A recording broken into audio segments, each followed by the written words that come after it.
père et d'une mère profondément chrétiens, nous les enfants, nous aimions à feuilleter les revues missionnaires. Un soir, j'avais rêvé que j'étais missionnaire chez les Indiens. Un beau jour, alors que j'avais 12 ans, j'allais à l'église avec ma mère assister à la messe. Je décidai de livrer à maman un secret qui me tourmentait depuis mon rêve.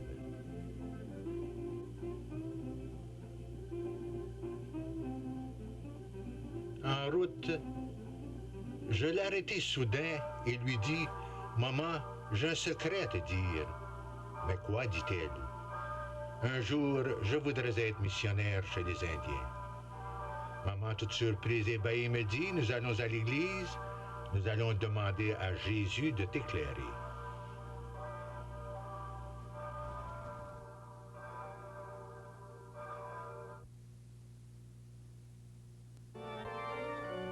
Je me rendis à la sacristie pour servir la messe, car j'étais enfant de cœur.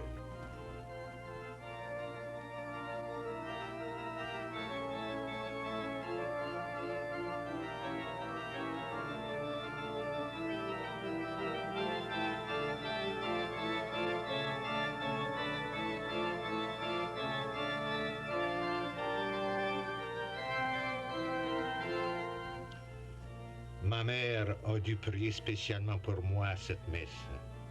Mon Antonio missionnaire, quelle bénédiction!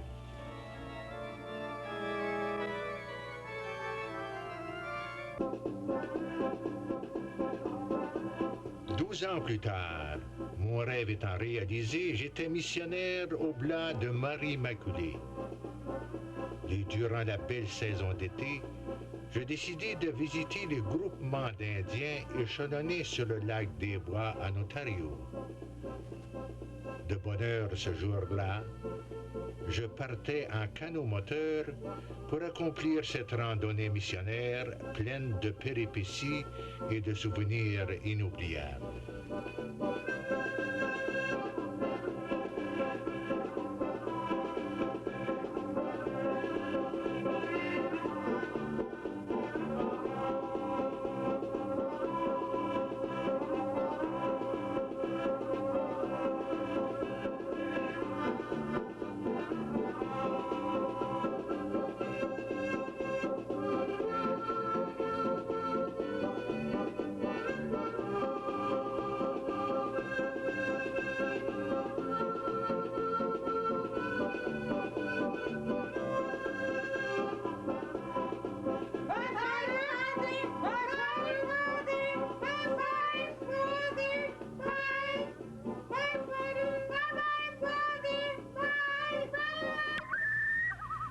La température était idéale et la nature semblait me saluer. De leurs cris, les huards me souhaitaient un bon voyage. Les grands sapins verts me savouraient de leur arôme. Et je filais à belle allure, humant en plein poumon la brise qui me léchait au passage. Et je glissais sur la belle nappe d'eau que mon bateau happait à grande gueulée.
tout à coup, de gros nuages se dessinent à l'horizon.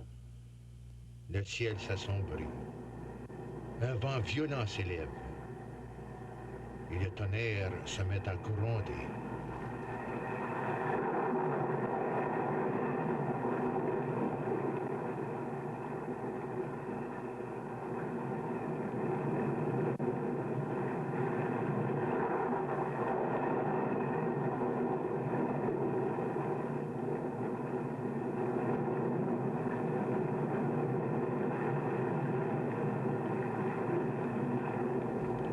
L'inquiétude me saisit.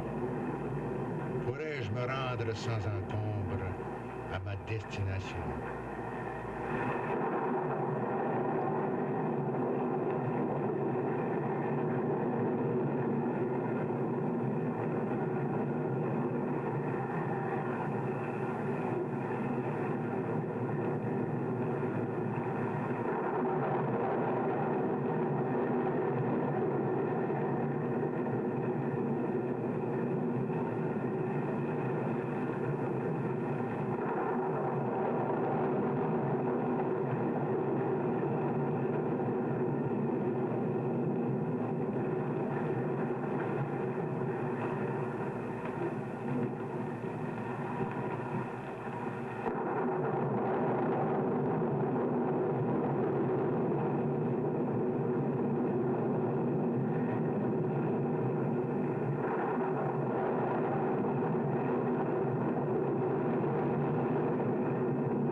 Après avoir armé de toute la force de mes bras, j'étais heureux d'aborder un rivage protecteur en contournant une île où j'étais à l'abri du vent. Ici, je passerai la nuit pour calmer mes nerfs, mon esprit un peu désemparé.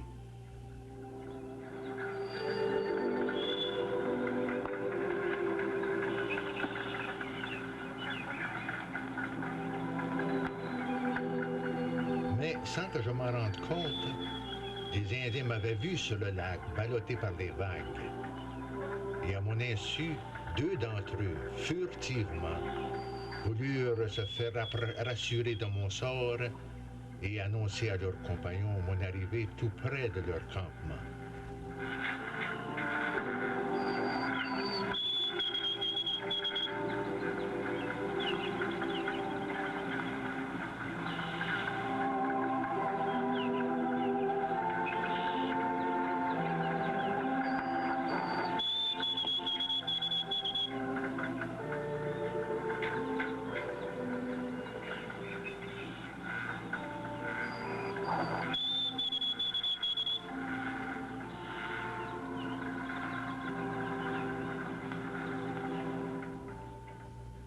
Ce soir-là, je me sentais un peu seul, seul avec le Seigneur qui me guidait dans ma journée apostolique.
souper réconfortant, je m'installai pour la nuit sous mon bateau, me servant d'abri. Durant mon rêve, mon sommeil, je fus agité de cauchemars. Toute ma vie de préparation à ma vocation se déroula dans un rêve. Mon enfance à la maison paternelle, mes années à l'école élémentaire, puis mon séjour au Juniora des Pères Oblats.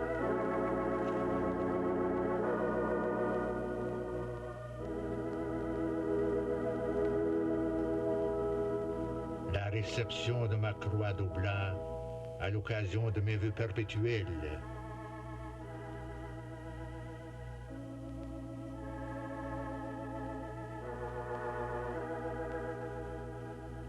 Ma première messe, alors que je bénissais mes bons parents.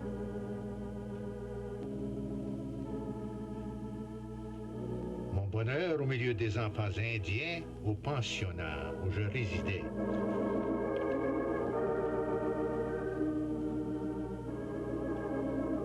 Mes vieux parents qui m'avaient préparé à cette vie missionnaire. Ce fut une nuit des plus mouvementées.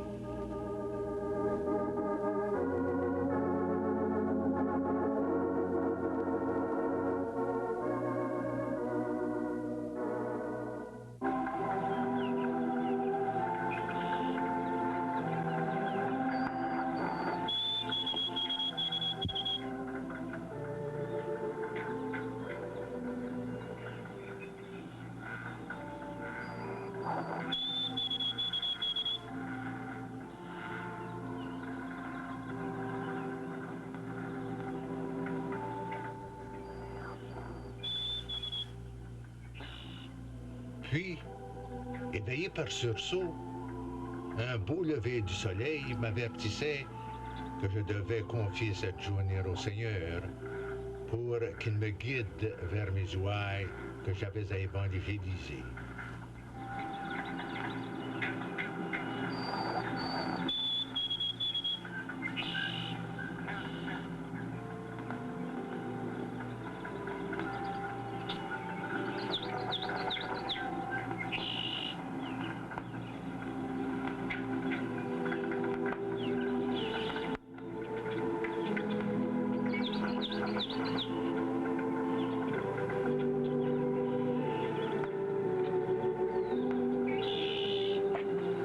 Méditation ce matin-là, je me décide de faire une promenade dans la forêt qui m'invitait à rendre gloire à Dieu et à chanter l'hymne de l'univers.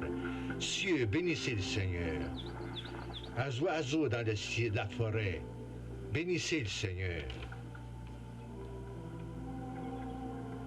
Et vous, plantes de la terre, bénissez le Seigneur. Bêtes des forêts, bénissez le Seigneur. À lui haute gloire et louange éternelle.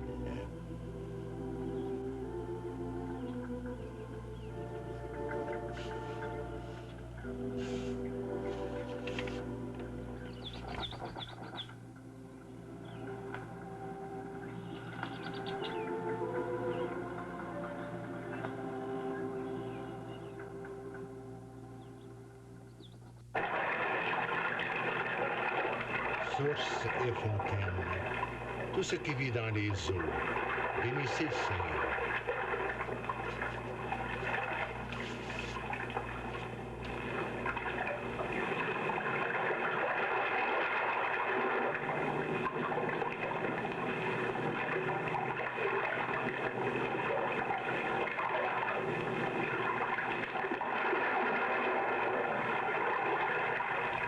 Ce matin, je sentais que je n'étais pas seul.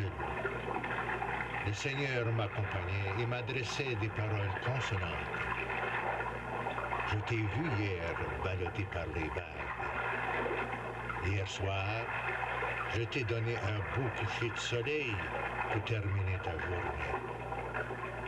La nuit dernière, je t'ai vu t'endormir et j'ai désiré toucher ton front Alors j'ai répandu un rayon de lune sur ton oreiller et ton visage pendant que tu as rêvé.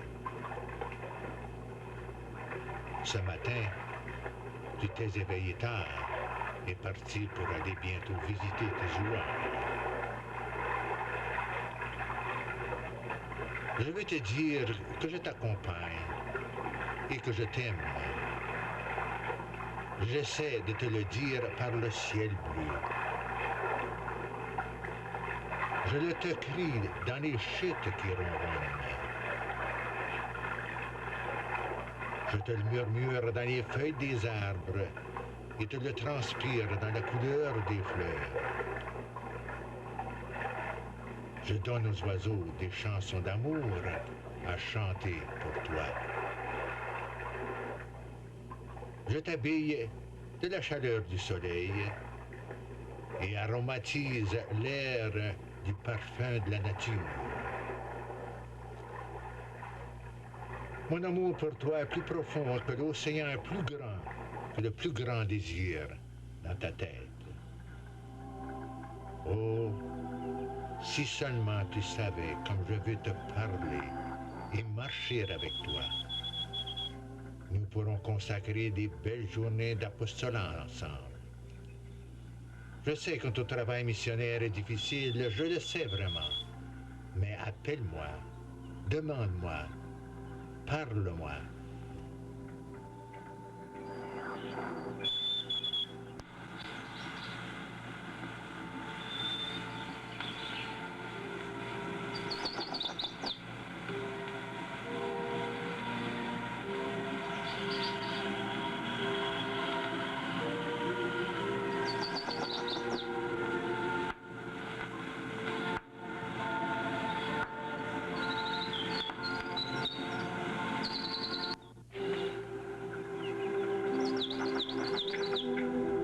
Un Indien était à chasser du gibier dans la forêt.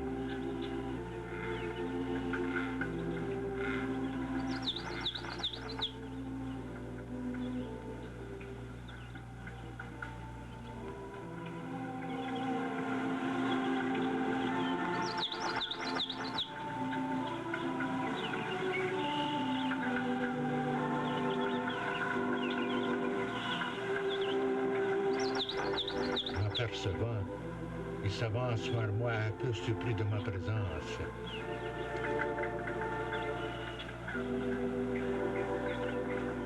Il m'annonce que son épouse est malade et qu'il désire que j'aille la visiter.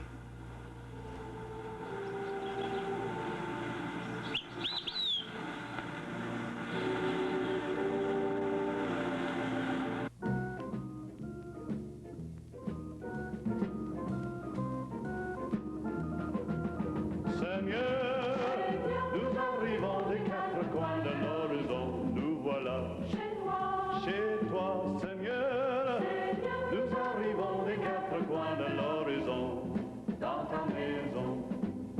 Nous avons marché sur les routes humaines, nous avons porté le fardeau des jours, nous avons souffert la fatigue et la peine. Notre amour, Seigneur, nous arrivons des quatre coins de l'horizon, nous voilà chez toi, Seigneur, nous arrivons des quatre coins de l'horizon, dans ta maison. Nous avons marché au milieu de nos frères, nous avons porté le poids de leur jour, nous avons souffert en voyant leur colère. Ton amour, Seigneur, nous arrivons des quatre coins de l'horizon, nous voilà chez toi, Seigneur, nous arrivons des quatre coins de l'horizon, dans ta maison. Voici enfin tous autour de la table, rassemblés ici pour parler de toi. Tu nous as nourris d'un amour formidable et nous te chantons simplement Notre joie, Seigneur, nous arrivons des quatre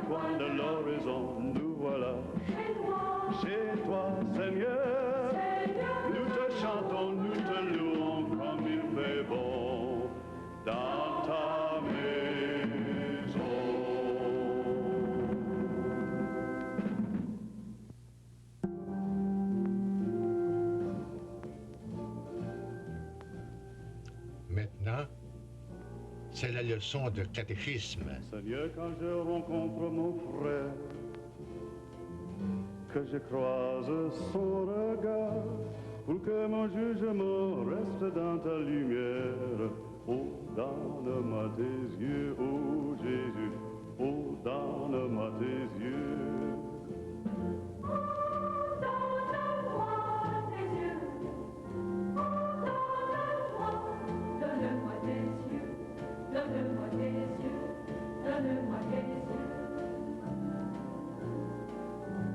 Seigneur, quand je rencontre mon frère et qu'il porte son chagrin, pour que mon amitié console sa misère. Une maman me demande de baptiser son papousse. Alors lui dis-je, prépare ton enfant dans ses plus beaux atours et je le baptiserai.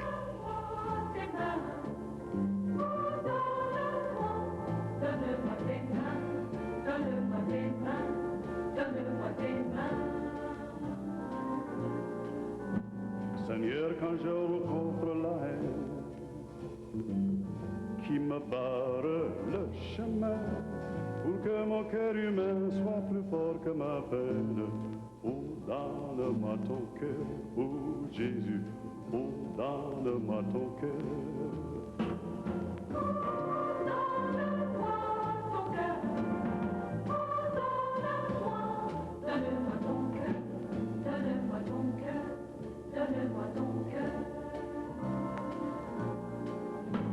Seigneur, quand je suis seul sur la terre, isolé parmi les miens, pour que demeure en moi ta paisible lumière.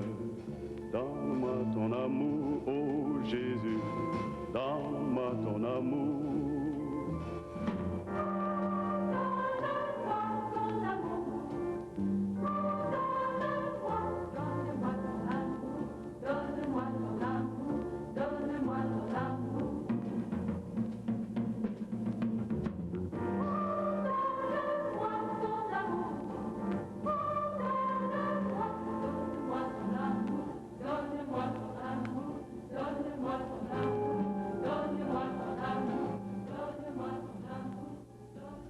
La visite de ce camp terminée, un Indien m'annonce que sur l'île voisine, il y a un groupe d'Indiens qui célèbre en danse alpawa la fête prochaine des cueillettes au bleuet et du riz indien.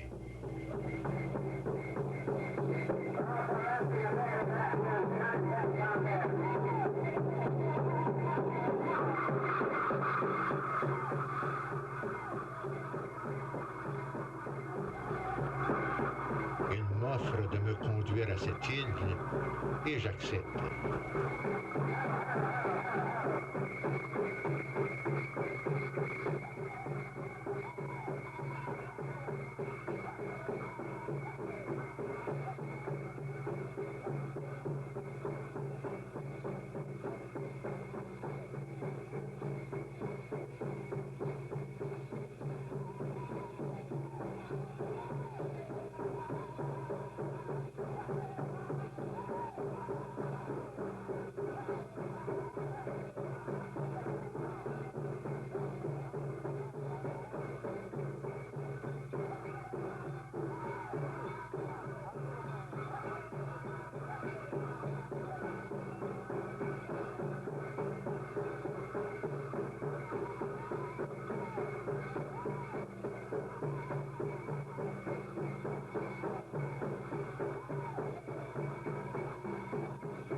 J'ai l'intention d'élever ma tente pas loin de ce campement et de passer quelques jours au milieu de ces Indiens.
Après avoir appris ma présence près de leur camp, le chef délègue 2 des leurs pour m'avertir qu'ils ne désirent pas ma présence chez eux et que je dois déguerpir au plus tôt de cet endroit, sinon il pourrait m'arriver malheur.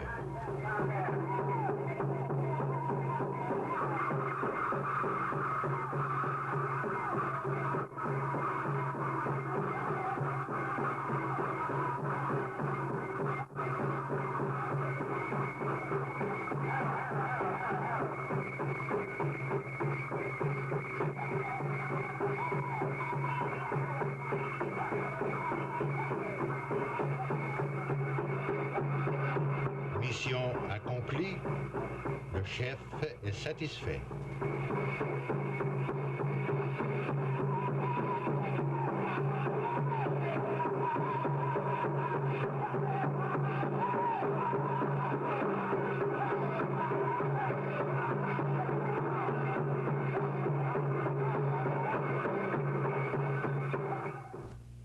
Le cœur rempli d'amertume, j'ai dû quitter cet endroit et me diriger vers un autre campement.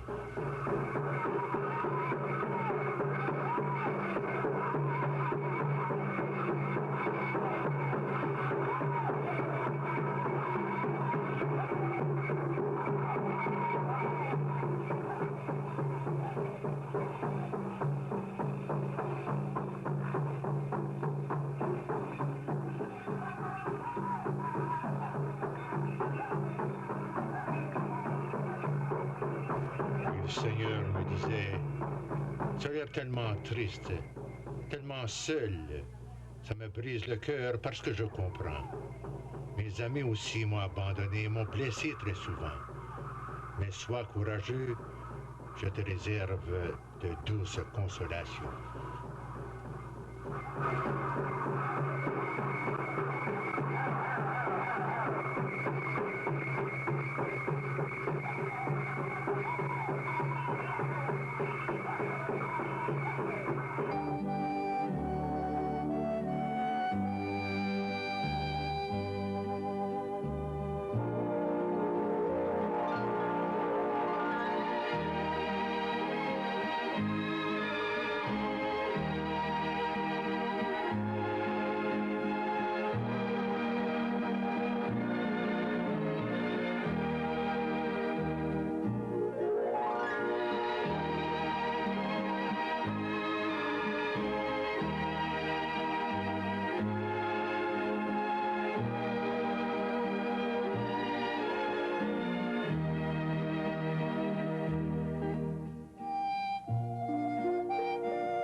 Pilote, apercevant des chevreuils dans la forêt, se lève subitement pour prendre son fusil. Il perd son équilibre et fait chavirer notre canot. Et tous les deux, nous sommes projetés dans l'eau. L'Indien ne sachant pas nager, je l'entraînais avec difficulté sur la grève.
de son étourdissement, il reconnaît que c'est grâce à mon secours et à mes prières que nous l'avons échappé belle. Il me remercie et me conduit au campement nouveau.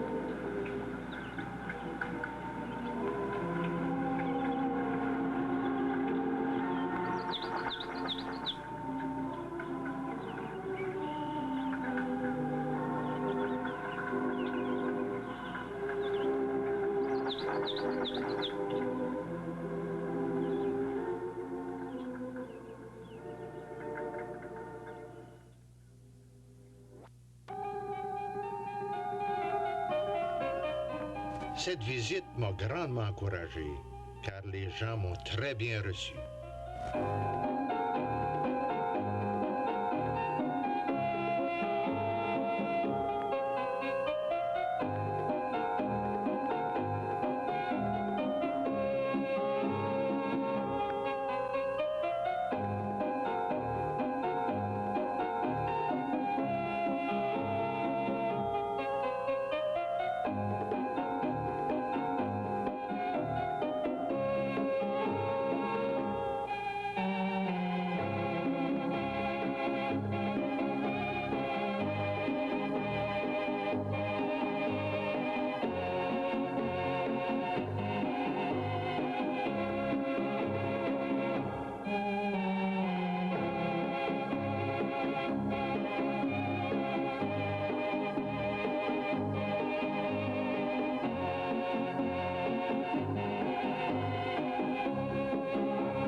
À l'endroit où les Indiens sont à vendre leurs bleuets à un marchand.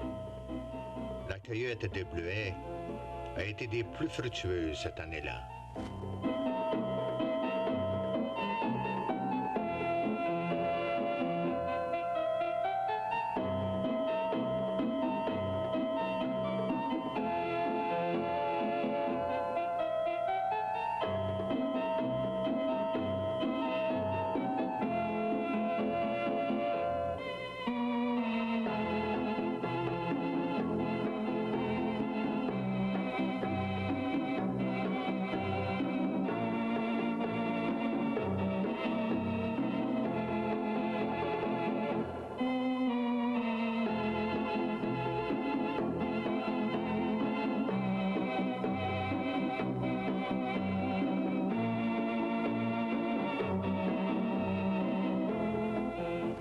C'est la fin de la journée et chacun retourne au foyer.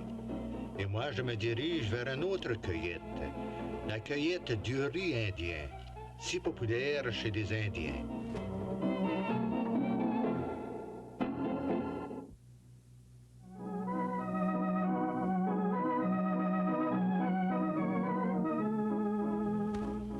Cette fois, je me dirige sur la rivière Winnipeg pour atteindre un campement important où les Indiens sont à faire la cueillette du riz indien.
Comme le riz n'est pas tout à fait mûr, les gens tâchent de tuer le temps par toutes sortes d'occupations et d'amusements. Et moi, j'en profite pour faire ma visite.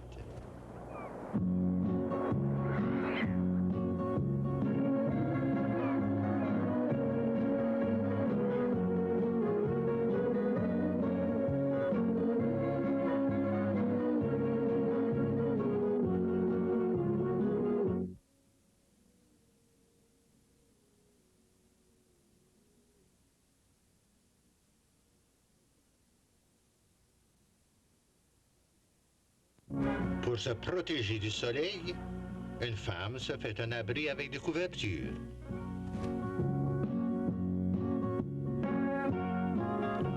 Un marchand de linge leur offre de sa marchandise.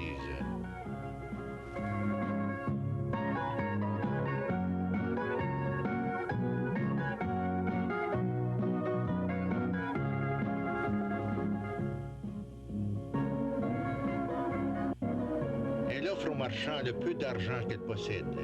Celui-ci est assez gentil pour lui remettre le surplus qui lui revient, ce qui surprend la grand-mère d'une telle honnêteté.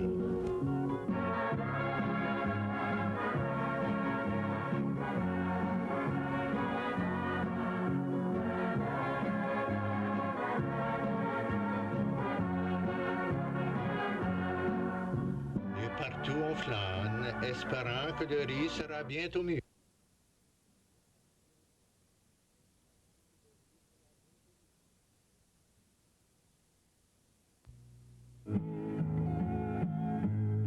Qui laisse vibrer son âme au doux son de sa guitare. Dusty old farmer out working your field, hanging down over your tractor wheel. The sun beating down turned the red paint to orange, and rusty old patches of steel. There's no farmer songs on that.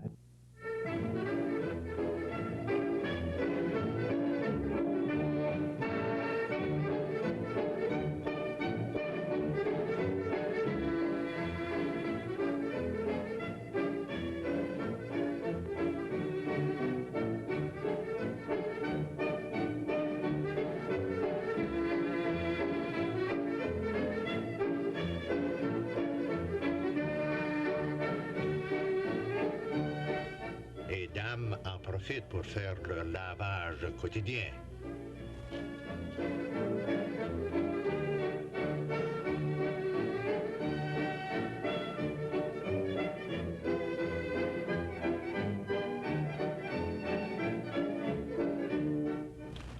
Un ours, capturé lorsqu'il était jeune, est devenu le compagnon favori d'un Indien qui l'accompagne durant toutes ses randonnées.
Les hommes sont très intéressés à une passionnante partie de cartes, jeu très populaire chez eux.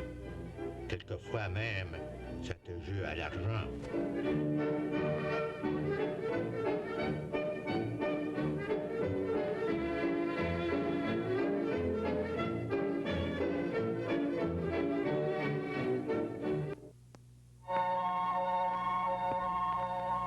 Le riz étant assez mûr, on se dirige vers la rizière.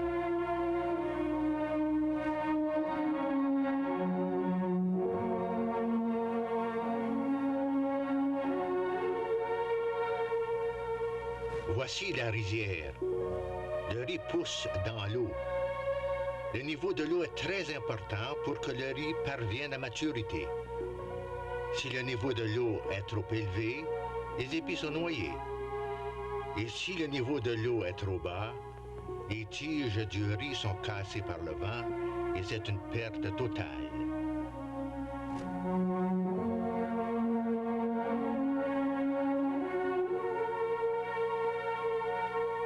Cette année, le niveau de l'eau étant idéal, la récolte est des plus fructueuses. Les Indiens seuls ont le privilège de récolter ce riz indien. La cueillette du riz se fait en canot. Le canot est dirigé dans la rizière par le rameur à l'avant du canot, tandis que son compagnon à l'arrière, armé de 2 bouts de bâton spécialement préparés pour cette opération, frappe les épis qui s'égrènent dans le canot.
Après une cueillette fructueuse, les moissonneurs retournent au camp.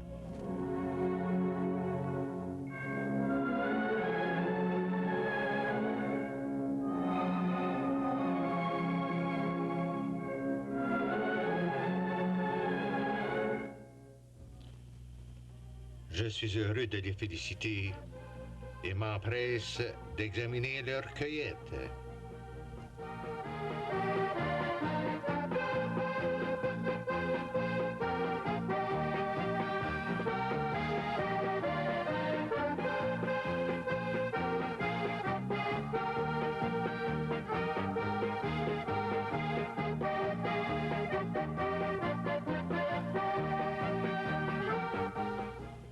Le riz est actuellement recouvert de balles et devra être séché pour ensuite être écalé à la machine ou à la mode indienne.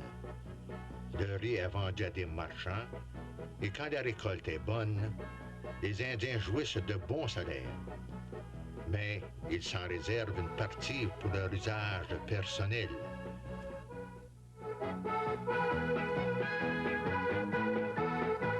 Alors, ce sont les femmes qui sont responsables du battage du riz. Tout d'abord, il s'agit de faire sécher les épis couverts de balles encore humides. On le fait sécher dans une cuve qu'on place sur un feu pour le faire sécher.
Pendant le séchage du riz, on prépare les paniers pour le vannage. Paniers fabriqués avec de l'écorce de bouleau.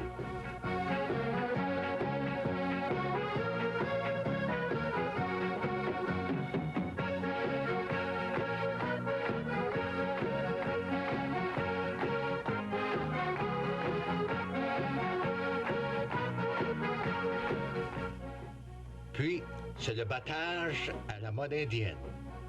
Un trou est creusé dans la terre et recouvert d'une couverture, et une cuve est placée à cet endroit.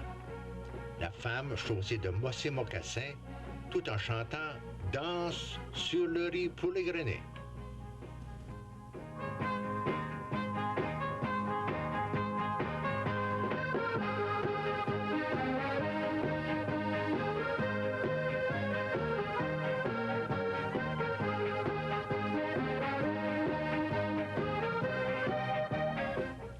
Le riz étant dépouillé de sa balle, c'est le vannage.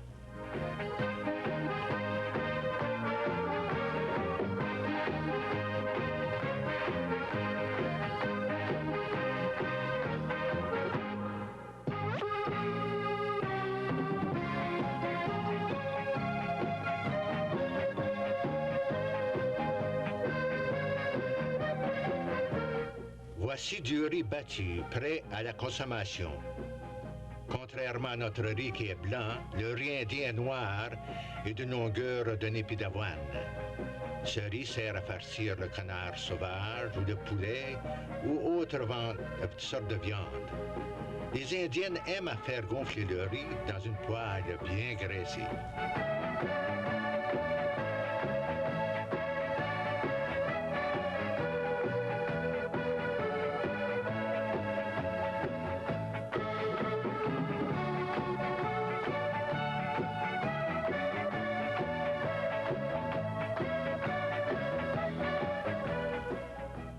Je suis heureux de déguster ce rare mets qui m'est offert avec tant de délicatesse.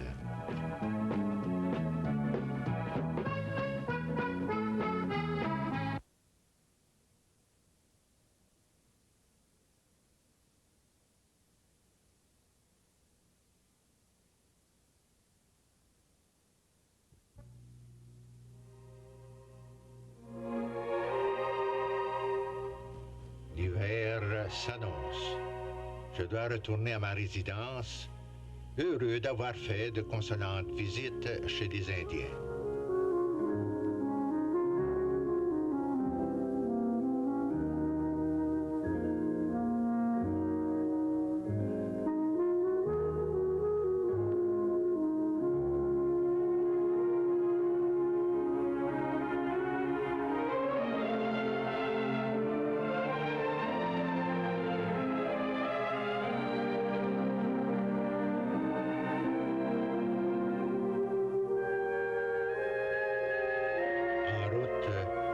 Je songeais à mes chers Indiens, dont plusieurs souffriront du froid durant la rigoureuse saison d'hiver.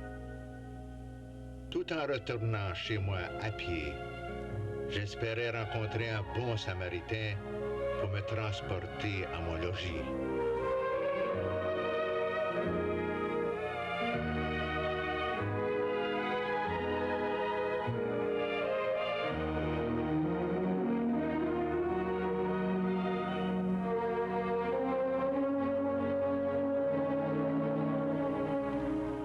La Providence m'envoie un voyageur en auto-neige qui m'offre à me conduire chez moi. Après un assez long trajet, j'arriverai sain et sauf à ma résidence.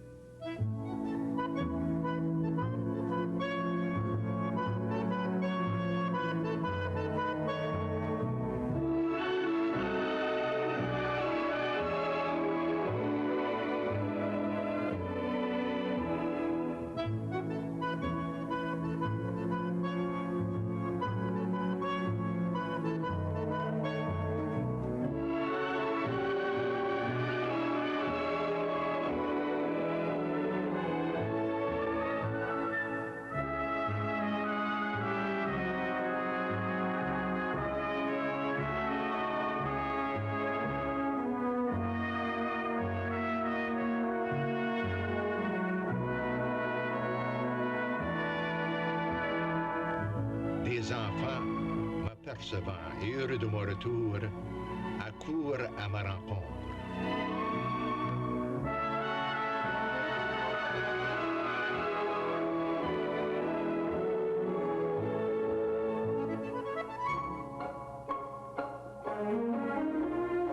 L'un d'eux me transmet une lettre très importante. Cette lettre m'annonce la triste nouvelle de ma mère mourante. J'irai donc l'assister à son chevet.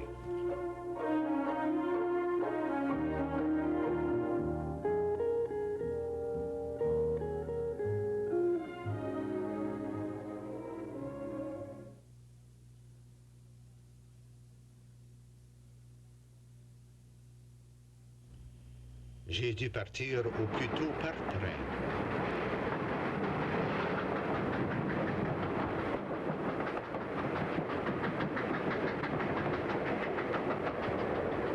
Le cœur brisé, j'ai longuement médité, remerciant Dieu de m'avoir donné une si sainte maman qui m'avait préparé à la vie missionnaire.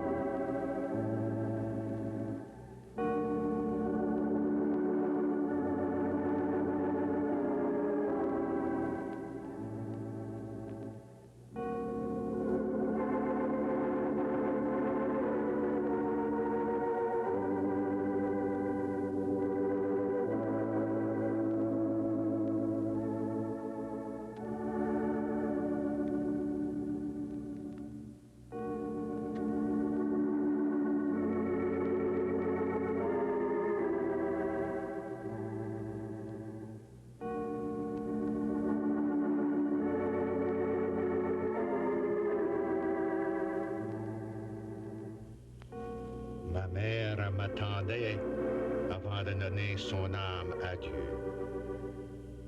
Je m'empressai de l'administrer.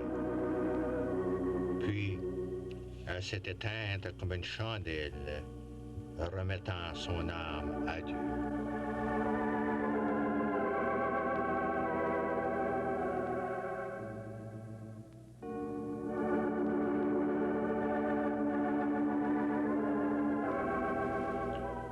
Que son âme repose en paix.